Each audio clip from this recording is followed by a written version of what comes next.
Hello everyone, my name is Jeff Rolka. Thank you for checking out my video. This is questions from comments 29, and we have some really fun, somewhat unusual questions. Let's dive in. Before we do though, thank you very much if you've chosen to subscribe. If you haven't yet, I hope that you'll do so now. This relates a little bit to a new series of videos that I've been doing recently regarding consonants. I've known about vowel modification for years and how it's used, but this is the first time I've come across consonant modification. Do not recall any of the fine singers I've known ever mentioning it. I will work on this and look forward to more along the same lines. I'm going to pause here in the question. This gets talked about as singer's speech. You might also hear it referred to as when teachers or vocalists are talking about singing through the line. We might talk about it in terms of phrasing. You want to phrase over the line, you want to phrase over the bar line, you want to be more legato. The way that we achieve this, the actionable item in here, is to assess the consonants and how much, how little, perhaps too, they are influencing the airflow. If they are breaking up the column of air too much, and particularly unintentionally, then you won't get as nice a legato phrase. You won't get that long line that we are often talking about when we talk about phrasing things across the bar line or to the end of the phrase. But yeah, singer's speech, connecting the vowels, diminishing the consonants, all of those are ways about talking about consonants and changing them or adjusting them so that you get more of a legato connection from vowel to vowel. In a future Q&A, would you address the ideas of riff and run? Here we are. Once again, dictionary didn't help much. I think of a riff as something like the James Bond theme, dum da dum dum dum dum dum dum da dum dum, over and over, or the Peter Gunn theme. I didn't remember that one, so I can't pull that one out of the bag. But the dictionary definition could also lend itself to a melodic theme that occurs frequently, such as in Bolero or Pachelbel's Canon. Those seem like different things to me. In like manner is the long melismatic phrase in the middle of Il mio tesoro, or the cadenza at the end of La donna immobile, a run, vamp, I'm good with. Yeah. Vamps, of course, are usually the interstitial music when you're waiting for a scene to begin, and the orchestra, the pit orchestra, will kind of have one eye on the actors waiting for the entrance that then they will cue them to continue to go into the rest of the music. An excellent question. Riff and run, I think a lot of times these days get used synonymously. Historically, I don't think that that's how they got started. I don't think that I can actually take any argument with the way that you have presented it and your thoughts on the matter, because frequently these things will get used to mean different things or to mean the same thing. Kind of similar to talking about head voice and upper register singing, cricothyroid dominant and mixed voice, and depending on whom you're speaking to, all of these terms get used to mean, unfortunately, sometimes different or the same things. It's very inconsistent. For what it's worth, from my perspective, a riff is a repetitive melodic theme. A riff example might be when you hear a lot of vocalists, so they'll sing a melody and then they will ornament that note like that. Riff, generally speaking, I take to be synonymous with ornamentation, the way that we would talk about ornaments in classical music. A run would be a longer sequence of notes that gets executed at some point in the artist's deciding, really in contemporary music. Runs, however, in classical music would be typically written out and executed at the appropriate time. So you mentioned a cadenza here, and I should have had a look at that music. I did not have a look at that music. But generally speaking, cadenzas will have runs. So in the context of a popular music vocalist, what you might hear would be Like a lot of times they'll come off of a high note,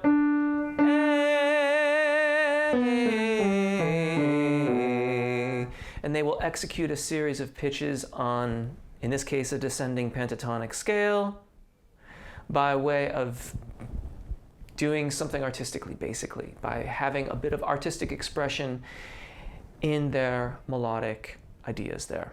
So that's how I look at riffs versus runs. I don't know if you'll answer this. I'm going to answer this. But what's your favorite song? Mine's Learning to Fly by Tom Petty. Lovely. That's a great, great song. My favorite song kind of changes from time to time, depending on what I'm listening to. But the one thing about it is that it will always take my breath away. It is something that just seems to suck the wind out of me and leave me feeling very vulnerable.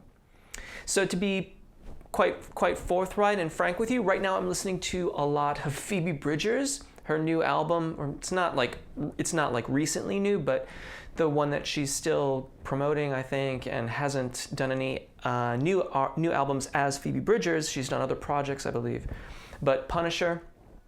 And there are several songs on that album that I find absolutely devastatingly beautiful. So not quite as specific as maybe you were hoping for, but hopefully that answers your question. And that's likely to change when I listen to something else and discover something new, and it just undoes me in a way. How is your we so straight and clean, and mine is all wobbly and weird? I feel like I can't say we anymore, even though I'm French. Of course, we is the French word for yes. Practice, good stability of engagement, attention to vowel formation and how my vowels have been shaped for decades. It's kind of why. I mean, as a singing instructor, you would sort of hope that my vowels would align. So that's kind of what it is to be a singing instructor, but keep at it, keep listening, assess your apogeo breath management, use that vowel in conjunction with your other vowels to compare and contrast how they balance, how they feel, how they phonate, how do they record, even casually, and then evaluate and look for more and more consistency throughout those vowels. And I have every expectation that your oui will be just as good as mine or better. There we go.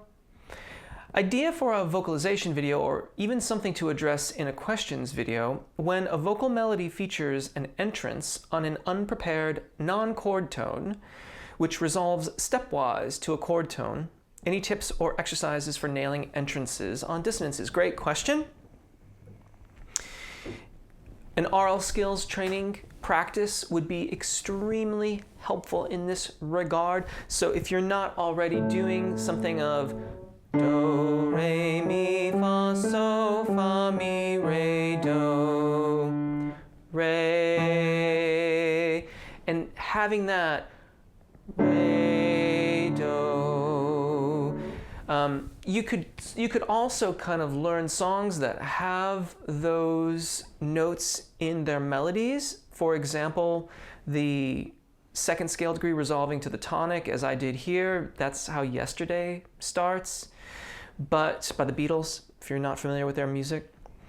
But ultimately, if you want to be able to, in a diatonic, not diatonic or otherwise really, the more that you work on your oral skills, your ear training, so that you have a very good, not just sense really, but an internal construct of where the notes of the scale are based upon the key that you are in, then that will help you to sing those non-chord tones, whether they're at the beginning of the phrase, in the middle of the phrase, anywhere in there. I would also add, if you're a songwriter, this will greatly enhance how you hear melody and how you write melody, because all of a sudden a great many more notes become available to you, regardless of what chord you happen to be playing at that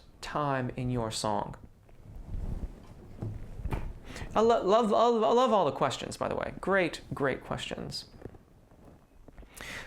Okay, so I've been doing a lot of videos on consonants lately, and this comment came up, and I felt like I had to discuss it a little bit.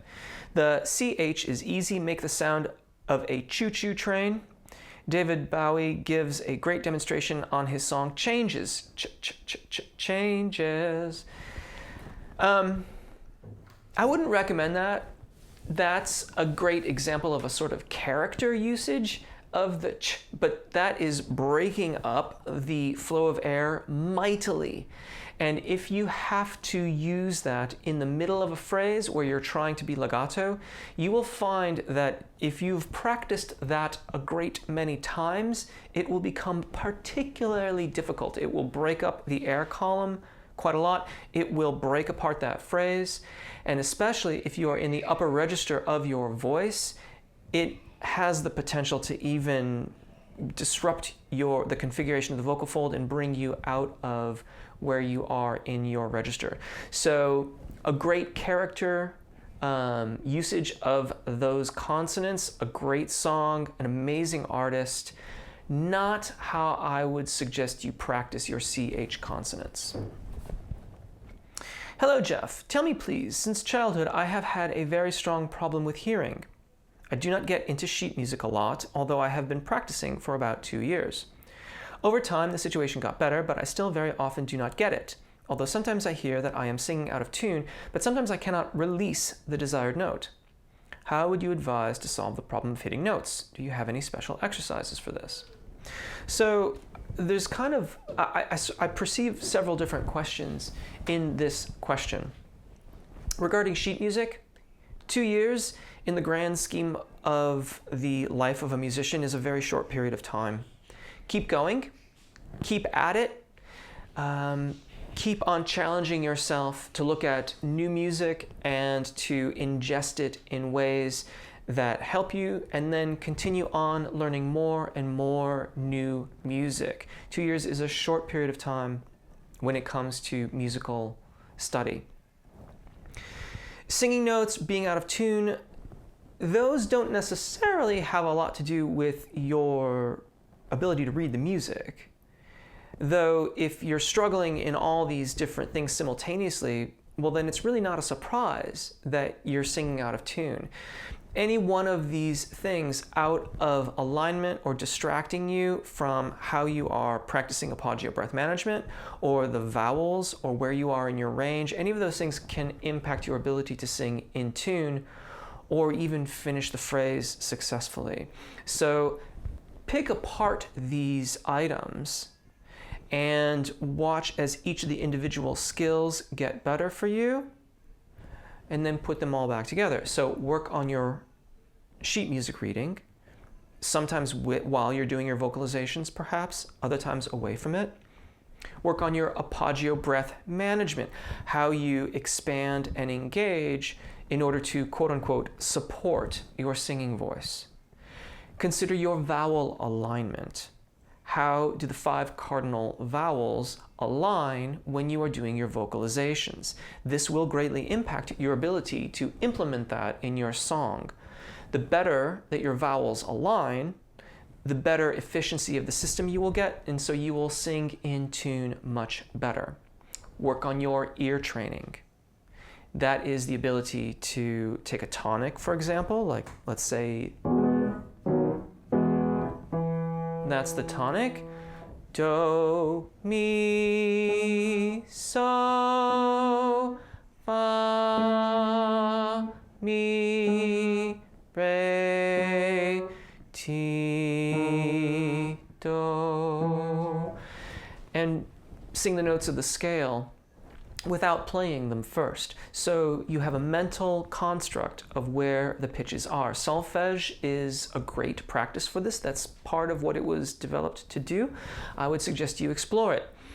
If this sounds like a lot, take it in small bits and pieces. You don't have to do it all at once.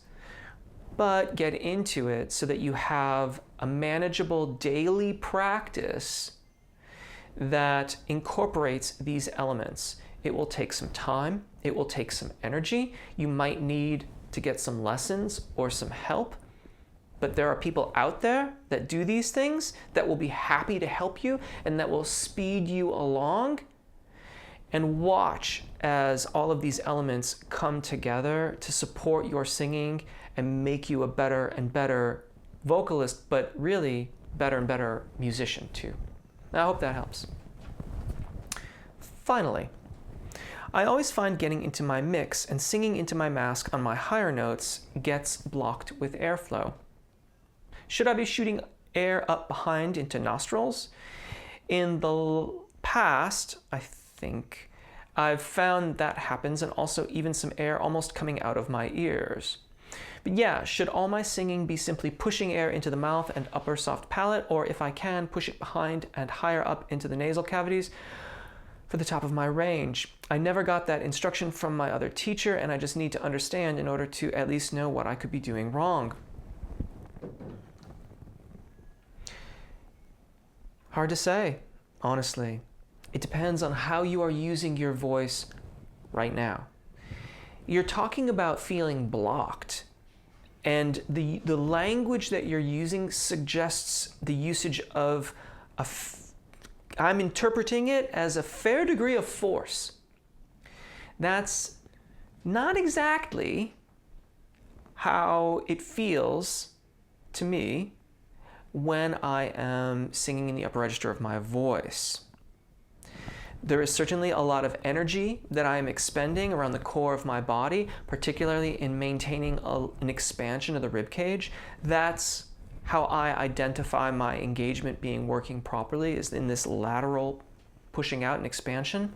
But the actual flow of air doesn't really feel like it's pushing into my mouth or pushing into my sinuses or kind of gushing out of me and anything like that. There is a balance between the vocal fold and the subglottic air pressure, the air pressure below the epiglottis, below the vocal folds. So what do we do? Well, it's going to require some experimentation. I would suggest that you work with the lip trill a little bit. Exercise, they can be almost any exercise. If it's specifically upper register practice, then you might consider some exercises that are kind of fast-paced.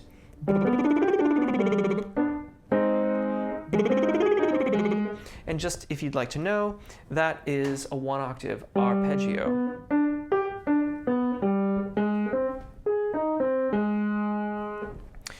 Is all that that is.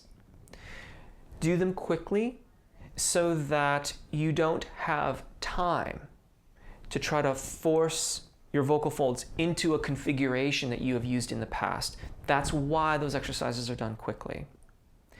See what it feels like. See if it feels freer. If it feels freer, try to notice how you're using your body and try and recreate it when you're not doing the lip trill. I'm very fond of the NG exercise. This puts all the air through the sinus cavities. It's kind of not particularly pleasant sounding, but it can be incredibly useful in showing us how we are adducting the vocal fold and how we are balancing that fold adduction or closure versus the elongation of it. So for example, and again, I'm cueing into the word blocked in your comment. If you're here, and let's just say, I'm afraid I don't recall what your FOC or male or female or anything like that, but just for me, my secondo passage is around here. And I can feel very blocked if I try to be too heavy. And the sound will get commensurately dull. You can feel it kind of pressing down there. If I allow it to kind of come forward and it feels as if it's coming up,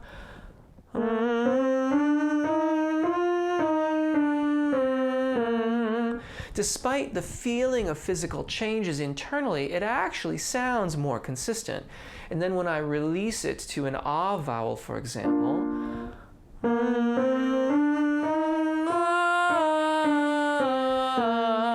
I get a really good transition across the secondo passaggio and then back down out of it.